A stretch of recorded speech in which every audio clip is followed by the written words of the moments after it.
Bismillahirrahmanirrahim.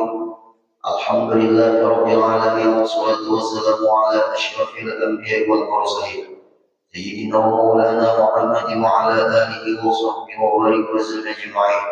Rabbi shrah li sadri wa yassir li amri wahlul 'uqdatam min lisani yafqahu qawli. Alhamdulillah wa syukurillah kita panjatkan syukur kepada Allah Subhanahu wa taala.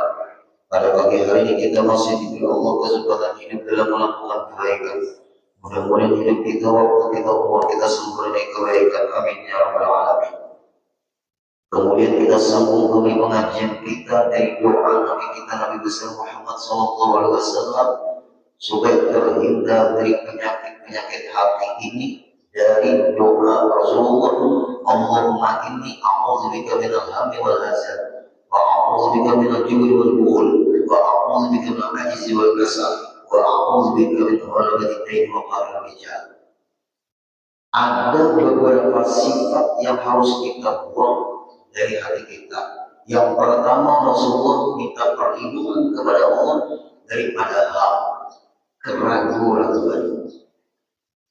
Wal hazan, berkepanjangan sakit hati. Orang sakit hati, bisa aja hati kita tuh begitu kesal, bisa sedih, tapi jangan selalu sedih. Kemudian wa'a'udzubika minal jubni wal bukhul, Aku berlindung kepada Engkau ya Allah daripada jubun, sifat pengecut. Mampu menyampaikan kebenaran tapi tidak ada keberanian menyampaikan. Dia punya kemampuan tapi tidak punya nyali untuk menyampaikan kebenaran.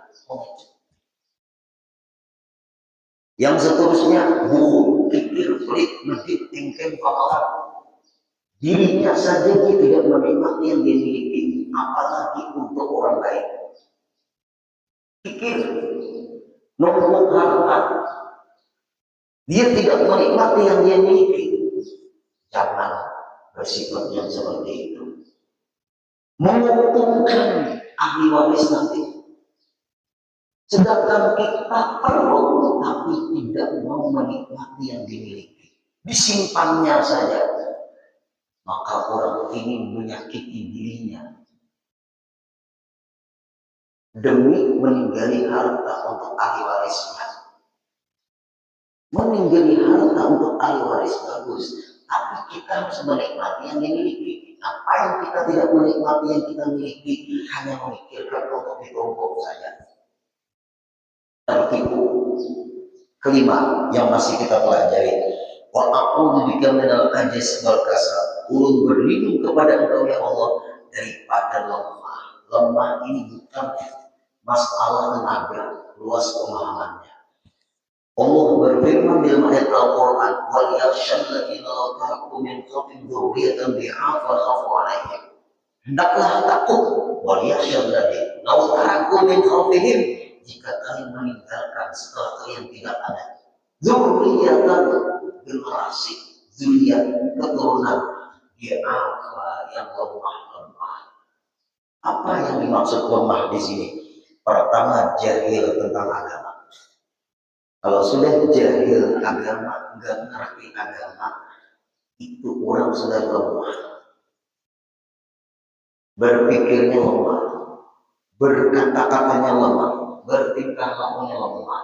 Dia tidak lagi mengukur dengan agama. Sedangkan agama ini adalah yang mengatur kita, bukan kita meninggalkan agama. Karena kita sampai menghadapi pertanyaan malaikat munkar nakir, pasti bahwa agama, wama dinuka, apa agama, wal Islam ini, Islam ini agama.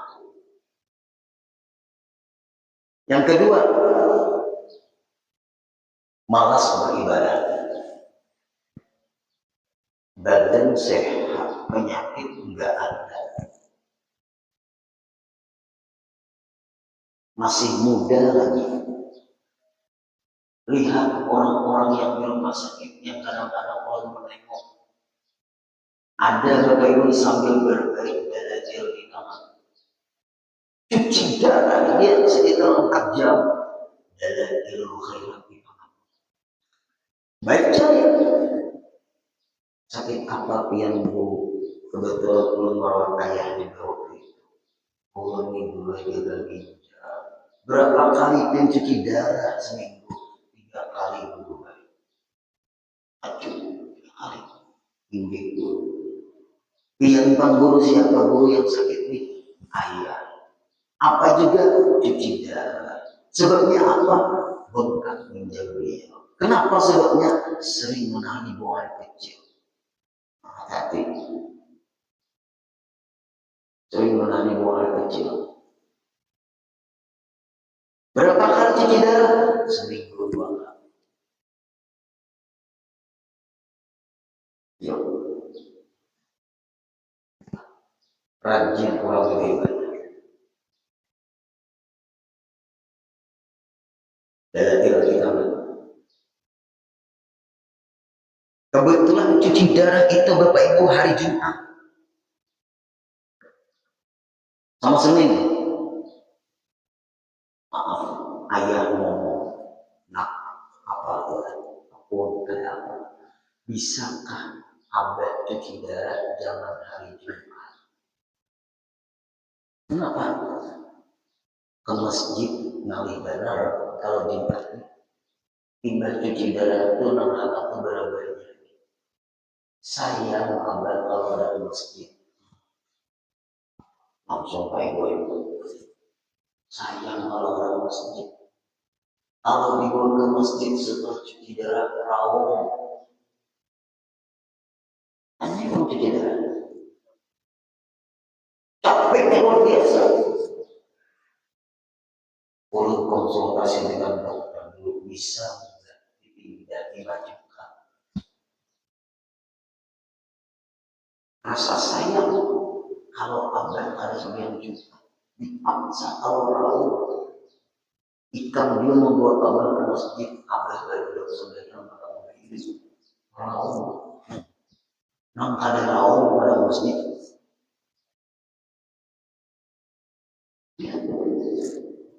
Rawon itu ada rawon.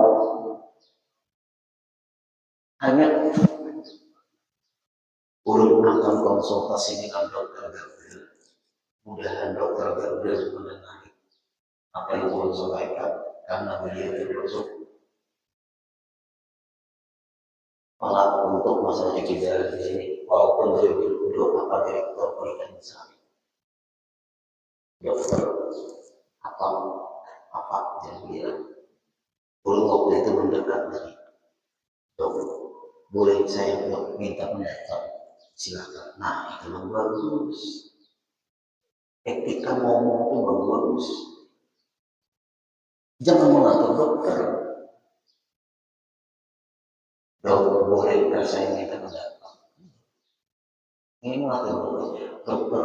Ulun mengatur pihak dokter lah. Apa-apa. Ayah kebetulan cuci darah kan Jumat. Ya, ayahnya sayang ke masjid. Bisa gak dimajukan ke hari Kamis Jumat saya. Yang mana ayahmu? Panggil semua perawat. Coba tanyai semua pasien cuci darah mau gak pindah.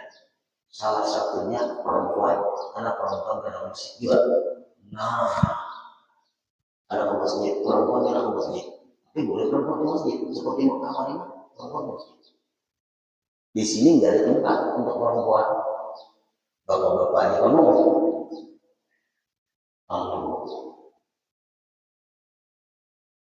Ian bisa ngomong sama ibu itu, bisa, Bu,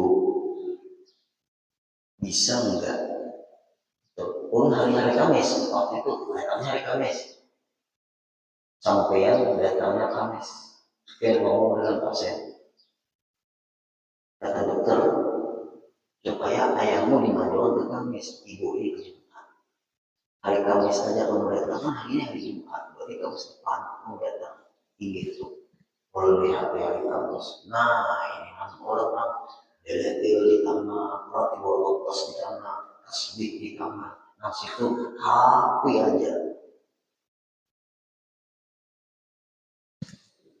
HP aja di situ. Ujung situ pulang mau mancok, nah apa mau mancuk orang kita dari mancuk lalakian memancuk sambil makan boleh, mau mancuk itu boleh. Hijau berat. Nah, lalu ini fakta Bapak Ibu. Jangan mau tidak memperhatikan ibadah. Akhirnya, Bu, maaf. Ulun punya ayat cuci darah hari Jumat. Ya, bisa nggak? Ulun melihat orang amal. Kalau kada beramal, ulun disumpahinya. Nah, orang amal sampai ingin hatinya itu bisa dibawa konsultasi. Kalau orang kada beramal, siap-siap disumpahi. Itu beda. Ulun melihat di tangan beliau ini dalail. Yang satunya Ratibul Haddad, ulun lihat Ratibul Qutbus. Yang satunya di situ tasbih tangan, yang ujung sana hafizah berdua ini Bu, boleh ya Bu. Bertukar buat yang bisa yang Bu hari Jumat, sedangkan ayah hari Kamis. Yang bisa nggak Bu? Kan Kamis mungkin cuci darah ya, dipindah ke Jumat. Ayah pun Jumat pindah ke Kamis karena ayah ingin ke masjid. Apa kata ibu ini? Terima kasih, aku sangat senang. Ayahmu ingin hari Kamis demi sembahyang Jumat, aku pindah ke Jumat. Aku pahala dia. Oh, aku berpahala juga dia. Alhamdulillah. Pindahlah Kamis ibu tadi ke Jumat. Pindahlah ayah dari Jumat ke Kamis. Ya, mudah-mudahan kita yang hadir jangan ada cuci darah. Kalau ada keluarga kita cuci darah, mudah-mudahan cepat sembuh.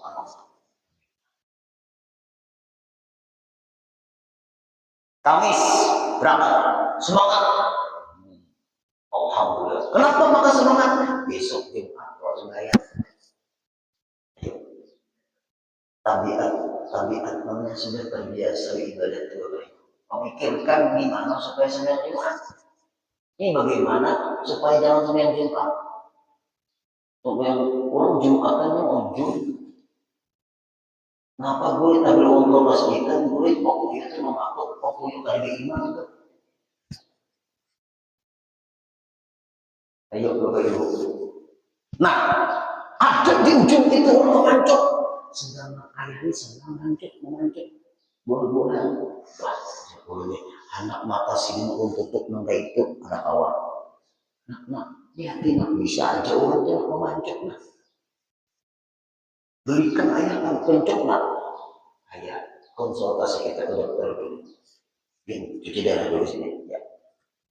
Dok, bisa nggak ulun konsultasi dengan sampean tapi pintu dekat.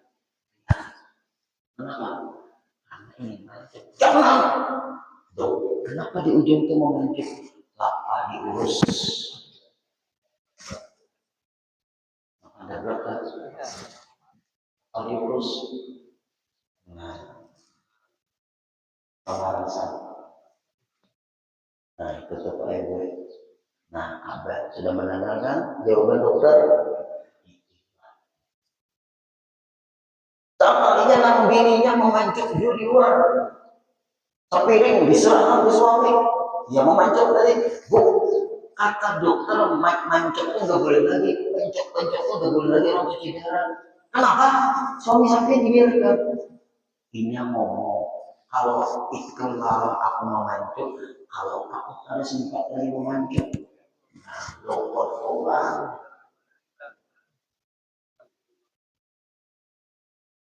Ada orang itu jangan dilarang kalau aku harus sempat. Salah ngomong pokoknya kan belakang ada ilmu ini salah terus.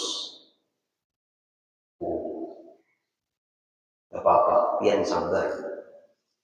Dokter yang kita dengar sedikit aja nakai, gak usah. Sedikit aja, gak usah. Pian hapunlah satu biji rambutan, banyunya aja dikucuk-kucuk, jangan ditelan rambutannya. Jadi itu Bapak Ibu, jadi kurang tambah kurang. Mau lah biar Ulun carikan rambutan, buah rambutan satu biji, pian kucuk-kucuk bajunya aja, rambutannya jangan pulang. Ini mau sampai itu mau tuh gara-gara di ujung tuh ngacung. Akhirnya baik, nah ada rambutan, ini rambutan, nah manis. Nah, anak bakas ikan, jangan, ini belum. Nah, orang kan jadi beres balik, belum tahu apa rambutannya, bijinya dibuang, jangan ditelan biji-bijinya. Nah ini, nah rambutan, ulun awasi, berjanji biarlah, berjanji anaknya, airnya aja ditelan, jangan rambutannya. Apabila pian menolak ulun berjanji, lawan ikan pun maka ini. Berjanji. Nah, nangka ini nih. Nah, ayo berjanji pian, jangan ditelan rambutannya. Apabila ditelan, belum tadi jadi, janji dulu. Yes,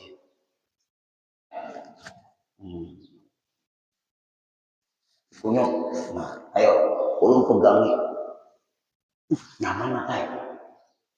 Ditelan enggak? Ada. Aku telan lah. Keluarkan. Keluar. Yang berjanji. Alhamdulillah. Kemudian hari Senin cuci darah lagi. Hari kan Kamis. Nama mancet tuh kalau dia ulangnya. Itu juga habis bisanya. Nama mancet tuh nggak ada orangnya. Ano apanya tuh kasurnya kosong. Mungkin terlambat. Nah, baik sangka dulu. Mungkin terlambat. Nah, cuci darah sudah 1 jam. 3 jam lagi. Pas ada dokter yang itu orangnya mana? Sudah di dalam bumi. Abad yang memancing semalam itu sudah tidak ada lagi di dalam bumi. Kayak bagian aku tadi itu ada dahulu, ada bubuhannya aja dahulu. Janji. Nah, orang tuaku disayangi, dibawa bersenang-senang. Nah, kembali kita ke pelajaran. Itu contoh ibadah. Yang seterusnya pagi ini, orang yang lemah. Pertama, jahil agama, ngerti agama. Kedua, malas beribadah, lemah segala-galanya. Orang itu tidak sembahyang, dipermainkan kehidupannya. Karena orang yang sembahyanglah yang disiplin hidupnya. Orang itu tidak puasa, sulit dipercaya kata-katanya. Karena orang berpuasa itu melatih kejujuran. Orang berzakat supaya jangan bakhil dengan hartanya. Orang berhaji atau berumrah itu supaya dia bisa berkorban baik untuk hartanya dan jiwanya untuk mendekatkan diri kepada Allah.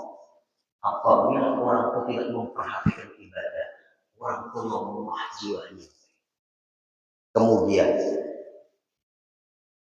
pergaulan yang tidak ada manfaatnya, pertemanan, persahabatan yang tidak ada manfaatnya, itu juga termasuk orang yang lemah. Catat ini. Berteman silakan, jangan sembarangan memilih teman. Bergaul silakan, jangan memilih pergaulan sembarangan. Bersahabat silakan, jangan sembarangan dijadikan sebagai sahabat. Agama kita mengatur pertemanan, persahabatan, pergaulan yang bermanfaat. Di antaranya Bapak Ibu, cari sahabat yang dia cinta dengan ilmu pengetahuan agama.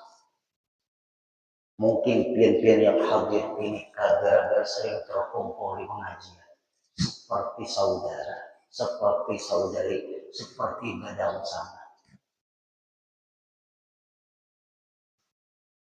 Pertahankan persahabatan itu. akan berimbas nanti di negeri akhirat. Al-akhillahu yawma idzin ba'dhum li ba'din aduwwun ilal muttaqin. Orang yang berkasih sayang di dunia akan terjadi permusuhan di akhirat kata Allah Ta'ala dalam surah Az-Zukhruf, kecuali persahabatan karena takwa. Sekali lagi dalam surah Az-Zukhruf, surah Zukhruf ayat 67, al-akhillahu, orang yang berkasih sayang, bagaimanapun dia kasih sayangnya di dunia, bagaimanapun cintanya di dunia dengan sahabatnya ini, yauma idzin li ba'din aduwwun, pada hari akhirat dia terjadi permusuhan. Illal muttaqin, kecuali persahabatan karena takwa. Nah, ini pengecualian. Jujur, ulun tidak sembarangan menjadikan seseorang sebagai sahabat. Jujur, ulun tidak sembarangan dekat di siapa. Ulun harus memilih dan memilah. Benar baik. Makanya ulun ngomong jujur, ulun termasuk sulit didekati. Tanyakan kepada siapapun, sulit.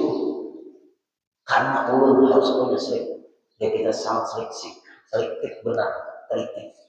Mempan pada orang yang untuk dunia dan akhirat kita. Ini dalam tafsir disebutkan. Kenapa? Kalau bersahabat dan tidak mengenal takwa, sekedar perlu setelah itu selesai. Seperti berbisnis, seperti ada urusan. Tapi kalau kalian sering terkumpul di pengajian, jaga persahabatan itu. Kalau sama-sama cinta dengan ilmu agama, jaga persahabatan itu. Bagaimana guru ilmu umum? Ilmu agama dengan ilmu umum tidak bisa terpisah. Ilmu agama tanpa ilmu umum aku, ilmu umum tanpa ilmu agama bingung. Ada dokter, minta maaf kalau sini ada dokter, guru, pendapat guru bagaimana? Saya kan dokter guru, ya. Selesai mengoperasi, saya berikan obat narkoba kepada pasien. Benar, karena itu yang sebagai dokter, karena yang ahlinya, narkoba itu silakan yang berikan kepada pasien mengurangi rasa nyeri. Memang ada seperti itu, memang ada dokter ahli. Dia ngerti, nggak apa-apa dong. Alhamdulillah, terima kasih. Yang bermasalah itu dia meracik sendiri. Dokter memang ahlinya, dia tahu ukuran-ukurannya. Emang ada narkobanya. Tanyakan kepada dokter. Guru tidak menyalahkan sampai sebagai dokter. Terima kasih guru, langsung dia mengeluh. Alhamdulillah. Karena dia ahlinya, dia jurusannya, dia meracik untuk kebaikan pasien sampai. Dan orang setelah operasi pasti nyeri. Kalau diberikan obat itu pun hilang nyeri. Dosisnya pun dia yang menguasai. Benar. Yang salah itu KPD dibuat dengan alkohol, ditambahin spiritus, baca mogok, ditutup obat nyamuk, diaduk jadi satu, diminum, innalillahi wa inna ilaihi.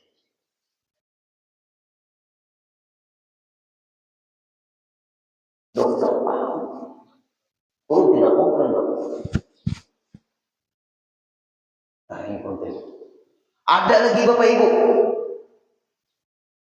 dokter ahli juga. Tapi ulun ini enggak setuju. Perempuan maaf yang hamil di luar nikah, dia konsultasi untuk menggugurkan bayi kandungannya. Sama dokter yang ahlinya. Ada dua dosa besar, pembunuhan di situ. Jangan.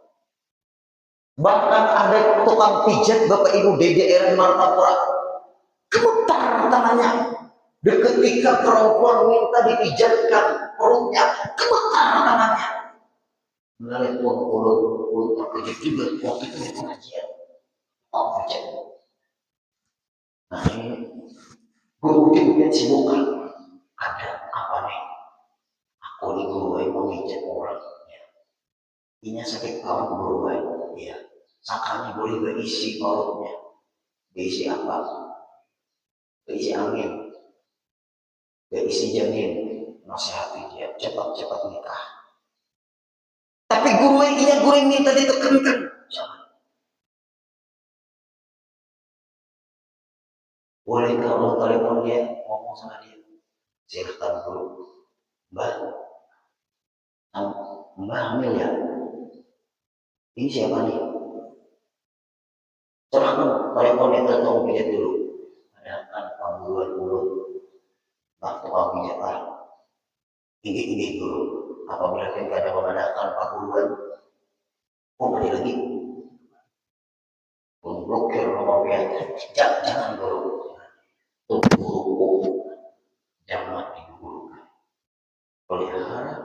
Siapa yang menanam minta pertanggungjawaban. Oh gitu ya? Ya. Dia sudah mengkhianati ulang guru.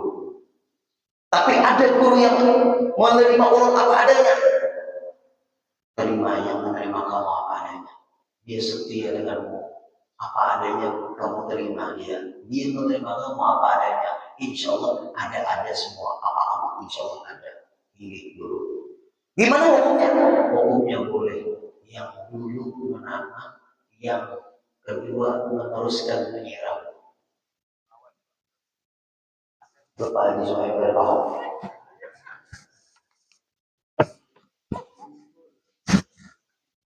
Boleh. Asal jangan menikahi istri orang. Ada mengatakan guru tidak boleh. Mari kita analisis referensi kita. Guru tidak terpengaruh dengan ceramah di HP. Itu bisa diedit kurang. Coba kita mereferensi. Yang tidak boleh itu menikahi perempuan yang masih berstatus istri orang. Itu yang tidak boleh. Masa iddah 3 bulan 10 hari karena dia cerai. Jangan dinikahi. Selesaikan masa iddahnya 3 bulan 10 hari. Suaminya meninggal dunia. Jangan dinikahi. Itu selesai 4 bulan 10 hari.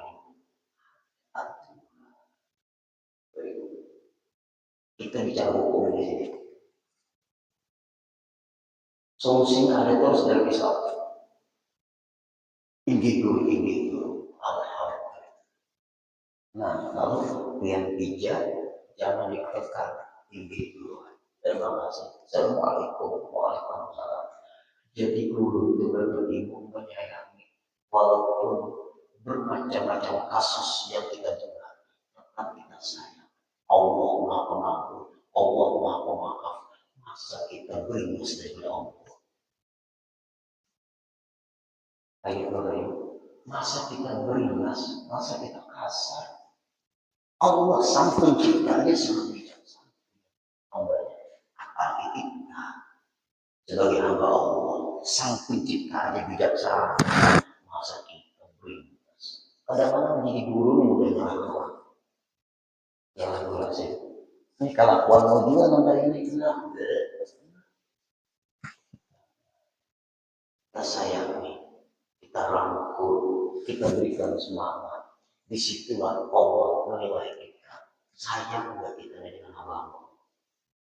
Kemudian, Bapak Ibu, nih pergaulan. Teman, ada berapa? Ada 5 yang bisa dijadikan teman. Ada 5. Ulun bukakan referensinya Bapak Ibu, supaya kita pakai referensi pengajian ini. Ada 5 yang bisa kita jadikan teman. Pertama, jadikan teman itu kalau dia kuat dengan agamanya. Jelas agama Islam. Apabila dia kuat memegang ajaran agamanya, dia punya prinsip, dia memelihara sembahyang 5 waktu, dia memelihara puasanya, dia bagus di dalam dia menjalankan agamanya, Karena Bapak Ibu, hubungan dengan Allah aja ini sudah bagus. Apalagi dengan kita. Ada orang Bapak Ibu bertengkar suami istri. Bertengkar terus suami istri.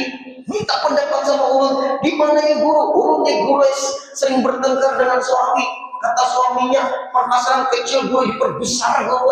Apa guru amalannya? Supaya jangan terlalu bertengkar dengan istri dan jangan bertengkar dengan suami. Suaminya minta pendapat, istrinya minta pendapat. Ulun beri amalan wajib dikerjakan. Mau? Siap guru.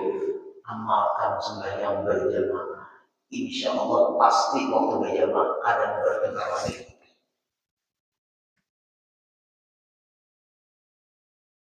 Cuma baru sembahyang berjamaah, istri jadi mabuk, suami jadi mabuk. Ada bertengkar lagi. Kami abahnya ibu yang berlari karena ini. Buyak berlari kami. Aku tadi program angkat-angkat, sibuk terus. Puji Tuhan. Sembahyang dulu. Tak kaitan dengan itu aku. Allah Akbar. Ada namanya. Allahu Akbar. Aman. Bahwa dia menghadap Allah. Bahwa sembahyang berjamaah. Satukan hati menghadap Allah. Allah akan menyatukan hati yang berbeda. Itulah hasilnya rumah tangga. Yang sering bertengkar itu bahwa sembahyang berjamaah. Bahwa ngaji. Dia orang tua dari dikorek-korek telinga. Ulun baik menghadiri ada rumah tangga terjamai di dunia. Nang lakinya bisu, nang bininya bisu. Nah, Guru Hasim pernah Guru Hasim jadi saksi nikah itu. Nah, ada pernah Guru Hasim jadi saksi nikah. Ulun pernah jadi saksi nikah yang suaminya bisu, yang istrinya bisu. Ini rumah tangga terjamai di dunia. Tidak ada lain-lain. Dikira orang bisu itu berpaham kan? Masya Allah. Lihat Bapak Ibu. Kan orang bisu itu tulilah. Tuh. Orang bisu itu tulilah. Kebiasaan tuli kan? Apabila tuli belum tentu bisu. Apabila bisu, kebiasaan tuli. Orang bisu itu gosip orang gak mau. Digosip orang gak dia. Orang terdamai di dunia. Tapi mana itu bingung. Kayak guru itu langsung dalam bahasa isyarat. Kayak apa maksudnya? Dicatat dulu nih mempelajari. Kamu bisa baca. Nah, ya selesai. Kalau sudah bisa baca mah. Apabila akad nikah berlangsung dari panaib pian jauh, ulun terima menikahi si anu binti si anu dengan maharnya seperempat alat sholat dibayar tunai. Paham? Nah, selesai. Apabila panaib menggerakkan tanganmu langsung dijawab. Gitu. Nah, guru dia saksi sama katanya ya, akad nikah berlangsung sampai. Wahai si anu bin si anu, aku nikahkan dengan seorang perempuan si anu binti si anu yang ayahnya sudah berwakil kepadaku untuk menikahkan dia dengan maharnya seperempat alat sholat dibayar tunai.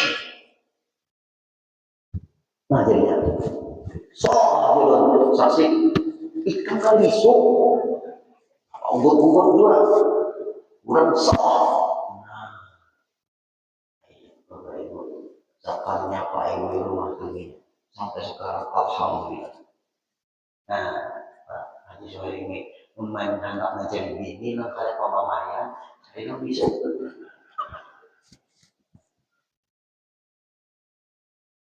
Masya Allah pengajian kita ini melihat pada nomor sama kabul aja kita.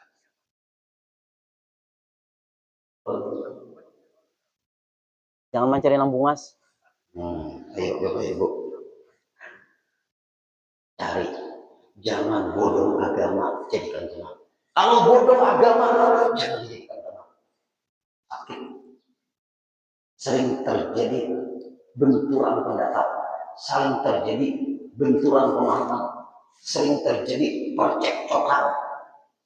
Kenapa? Karena tidak mengikut sertakan agama. Terjadi percekcokan, terjadi perselisihan pendapat, pertengkaran hebat. Kenapa? Tidak mengikut sertakan. Jangan dijadikan teman orang nyakiti hati. Agama yang mengatur. Yang kedua, orang yang kita bisa jadikan teman, apalagi teman kita hidup untuk dunia kita dan akhirat kita, yaitu orang yang berakhlak.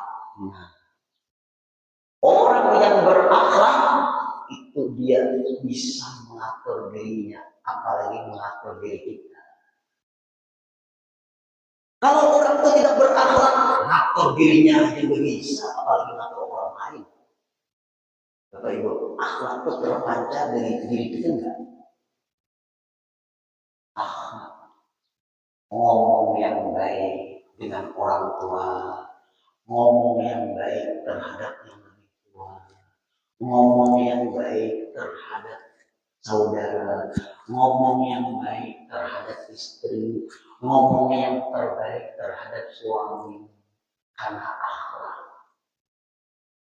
akhlak itu Bapak Ibu dari jiwa. Sekolah belum tentu memunculkan akhlak, tapi orang yang berakhlak pasti orang yang berilmu. Orang berilmu belum tentu berakhlak. Benar. Setiap orang yang berakhlak pasti berilmu pengetahuan. Tidak setiap orang berilmu pengetahuan pasti berakhlak. Akhlak itu dirinya aja Bapak Ibu sudah bisa diatur, dia rawat, apalagi mengatur orang lain. Kalau tidak berakhlak, maka dirinya tidak bisa. Gimana mengatur orang lain? Inilah yang terjadi pada Ibu. Maka carilah teman yang berakhlak. Kita tambah baik ketika berteman atau dekat dengan orang itu. Pelihara pertemanan, pelihara persahabatan, pelihara pergaulan. Karena ada titik terang untuk menyelamatkan kita orang ini. Pelihara dia. Kenapa? Apabila tidak dipelihara, apabila sudah lepas, sulit mencari gantinya. Benar, orang yang seperti itu paling sulit gantinya. Cari orang yang berakhlak. Dia bisa mencarikan solusi dalam kehidupannya. Kalau kita Bapak Ibu berteman dengan orang yang tidak berakhlak, kita curhat, itu jadi bumerang bagi kita untuk diaibkannya kita. Jangan curhat di medsos, berbahaya. Jangan curhat dengan orang yang tidak takwa, berbahaya. Jangan minta pendapat dengan orang yang tidak berakhlak, berbahaya. Kenapa? Dia bisa menghancurkan kita karena rahasia kita sudah diketahui dia. Dia akan mengkhianati kita. Jujur, bapak-bapak yang di sini dulu. Jujur, bapak-bapak, jujur ya bapak-bapak ya. Selama pian hidup, pian kan punya teman, bisa berteman dan mengkhianati sampean. Nah, banyak unggu-unggu. Bapak-bapak di sini. Selama pian hidup ini, umur pian sudah berapa? Pian banyak teman. Pian mengkhianati sampean. Unggu-unggu juga. Guru-guru banget. Ada lagi teman. Dua lagi. Cari sahabat, teman, apalagi teman hidup yang kuat agamanya dan yang berakhlak. Ada harapan kita lebih baik, lebih tenang, lebih selamat. Jangan yang aneh-aneh. Kemudian seterusnya minggu depan kita akan bahas, yaitu yang seterusnya nomor 3. Siapa yang kita jadikan teman? Baik dunia kita, akhirat kita. Insya Allah jamnya sudah pas. Cukup sampai di sini. Mudah-mudahan kita sehat lagi, panjang umur, ketemu lagi. Al-Fatihah. Ya kalau ya kalau setahun, Allah yang taala yang bernopo yang alaihi. عنا يا كريم، واعف عنا يا رحيم، واعف عنا يا ارحم الراحمين. اللهم انفعنا بما علمتنا وعلمنا ما ينفعنا وزدنا علما. والحمد لله على كل حال، ونعوذ بالله من حال اهل النار. اللهم ارزقنا ولجميع الحاضرين والحاضرات صحة في تقوى وطول عمر في حسن عمل. واقضي حاجاتنا، واقضي حاجاتنا، واقضي حاجاتنا. وصلى الله على سيدنا محمد وسلم. والحمد لله رب العالمين. تقبل الله منكم.